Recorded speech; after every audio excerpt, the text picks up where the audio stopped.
మహాత్మా గాంధీ అంటే మనకు వచ్చేది ఎప్పుడు గుర్తుంటుంది ఖద్దర్. ఖాదీ అంటే ఇమ్మీడియట్ గుర్తొస్తుంది. దానికి కారణం స్వదేశ ఉద్యమం. ఈ రాట్నమే దేశానికి ఆయుధమైంది, తిరుగుబాటు సాధనమైంది. కడాన మనకు స్వాతంత్రాన్ని తెచ్చిపెట్టే మహత్తర కార్యక్రమానికి ప్రధానమైన కారణం ఈ ఖాదీ రాట్నం అని చెప్పి కూడా నేను మీకు తెలియజేస్తున్న ఒక స్ఫూర్తినిచ్చి ముందుకు పోయాం. ఆ మహనీయుడు మనకు నేర్పించింది సత్యం, అహింస, స్వదేశీ, గ్రామ స్వరాజ్యం.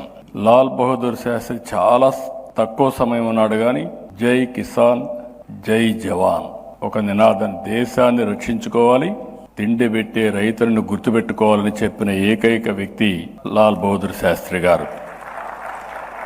అలాంటి మహనీయులకి నివాళులర్పిస్తూ ఈరోజు మనం సమావేశమైంది ఒక స్ఫూర్తిని నింపడానికి. భవిష్యత్తులో ఏ విధంగా ఈ స్వదేశీ ఉద్యమం నాకు ఏమాత్రం లేదు. సంత అనగానే మనకు అందరికీ జ్ఞాపకం పాత రోజులు. ఊర్లో తయారయ్యే వస్తువులు, అవసరమైన వస్తువులన్నీ సంతకు తీసుకొస్తాం. వారానికి ఒకరోజు ఆ సంతకు పోయి అన్ని వస్తువులు కొనుక్కుంటాం.